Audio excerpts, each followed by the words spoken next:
Саламатсыңарбы урматтуу окуучулар. Бүгүнкү сабагыбызда өткөнкү сабактардын жыйынтыгын чыгарып, көнүгүүлөр иштейбиз. Өткөнкү сабактарда моль жөнүндө сөз кылганбыз. Жыйынтыктай турган болсок, number of particles. N барабар n бөлүнгөн na болчу.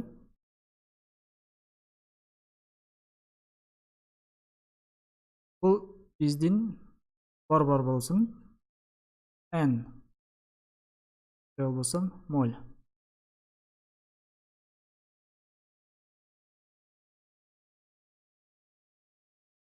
Бул жака volume көлөм деп жазайын.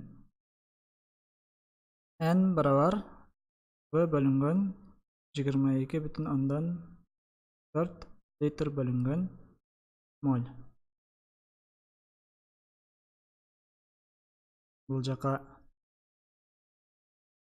масса деп жазайын. N барабар m бөлүнгөн n. Бул чекит бизди бириктирген чекит. Эгер көлөмдөн массага өтө турган болсок, эң алгач мольду эсептейбиз. Андан кийин бул борборго келебиз. Андан массага барабыз. Же болбосо массадан заттын санын өтө турган болсок, эң алгач мольду эсептейбиз дагы. Андан кийин заттын санына барабыз. Мисалы иштөө менен жакшыраак түшүндүрүүгө аракет кылайын. Nitric acid. Бул азот кислотасы, формуласы HNO3. Масса, what is деген эмне деген, моль деген моль. 0,2 моль болгон азот кислотасынын массасын эсептегиле дейт. N барабар канча экен? 0,2 моль. Бизде эмнени табыш керек? M'ди табыш керек. M'ди. M барабар сроо. Формулага карасак, M барабар M бөлүнгөн M. Демек, бизге M'ди табыш үчүн кичине M'ди чоң M керек болот экен. Чоң M'ди эсептей турган болсок, HNO3 барабар 1 көбөйтүлгөн 1 грамм моль. Кошулган 1 көбөйтүлгөн азот атому 14 грамм моль. Кошулган 3 көбөйтүлгөн 16 грамм моль барабар. Эсептей турган болсок 63 грамм моль чыгат. Демек, М 63 грамм мольга барабар экен. M'ди табыш үчүн n менен кайчылаш көбөйтүрөбүз. M барабар n көбөйтүлгөн m барабар n болсо 0,2 моль көбөйтөбүз 63 грамм бөлүнгөн моль. Мольдор кыскарса, эсептей турган болсок 0,2 көбөйтөбүз 63 барабар 12,6 грамм. 12,6 грамм. Экинчи көнүгүүгө өтө турган болсок, how many деген канча. Atoms. Атом D деген ошол жакта 44,8 литр кычкылтек STP нормалдуу шартта. 44,8 литр кычкылтек элементинин нормалдуу шартта канча атому бар дейт. Бизге V берилген барабар 44,8 литр. Андан кийин N'ди тапкыла дейт. Демек, бизге көлөм берилген. Көлөм Көлөмдөн биз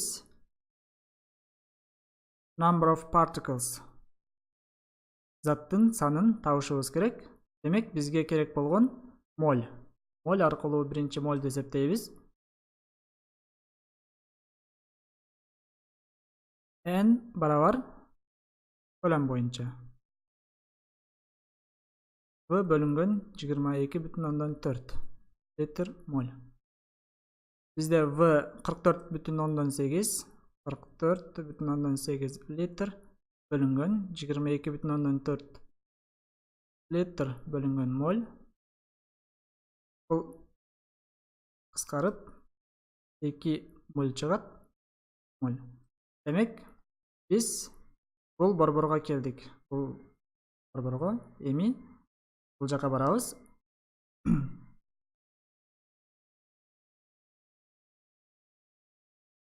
Number of particles. N барабар N бөлүнгөн NA.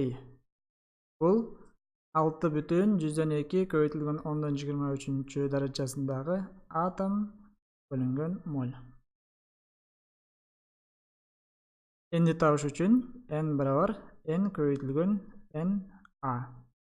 Бизде N 2 моль чыккан. Демек, 2 көбөйтүлгөн 6,2 10^23 даражасындагы атом моль. Бул моль. Мольдор кыскарат. Барабар. Эсептей турган болсок, N барабар 12,04 көбөйтүлгөн 10^23 даражасындагы атом.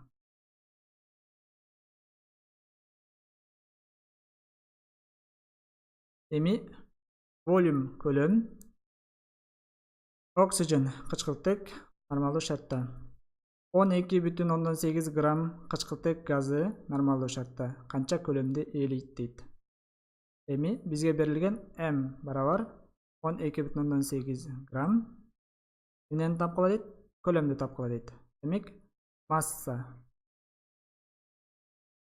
Биз көлөмдү табыш үчүн эң алгач массадан мольду табышыбыз керек.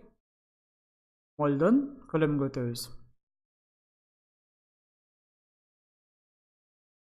Масса боюнча мольду эсептей турган болсок, N барабар M бөлүнгөн M. Масса 12,8 грамм. Кычкылтек газы O2 барабар. MO2 барабар 2 көбөйтүлгөн 16 грамм моль барабар 32 грамм моль. Демек, 32 грамм моль. Барабар эсептей турган болсок, 12,8 бөлөбүз 32 барабар 0,4 моль. 0,4 моль. Бизге эмнени табышыбыз керек? Көлөмдү. Демек, көлөм боюнча N барабар V бөлүнгөн 22,4 литр бөлүнгөн моль. Көлөмдү эсептөө үчүн буга көбөйтөбүз. V барабар N көбөйтүлгөн 22,4 литр бөлүнгөн моль. N бизде 0,4 моль чыккан. Демек, V барабар 0,4 көбөйтөбүз 22,4 барабар көбөйтөбүз 22,4 барабар 8,96 литр. 8,96.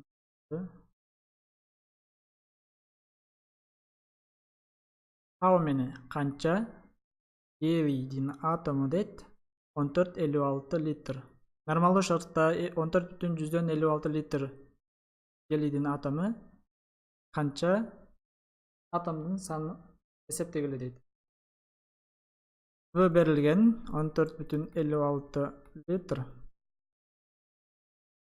Эмнени тапкыла дейт? N барабар суроо дейт. Демек, көлөм боюнча мольду табабыз. Волюм N барабар V bölüngen 22,4 litr bölüngen mol. V barabar 14,56 litr bölüngen 22,4 litr bölüngen mol. Barabar. Esептей турган болсок, 14,56 bölüs 22,4 barabar 0,65 mol.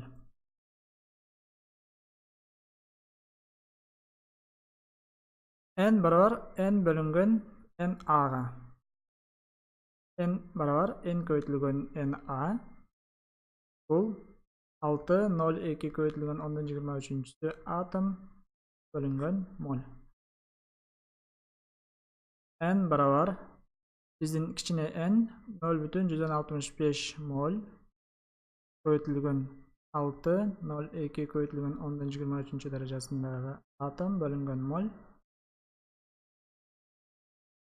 Mollar qisqarsa N barabar 0,65 көйтілген 6,2 var 3 1913. 3 көйтілген 1913 көйтілген 10 derecesinde.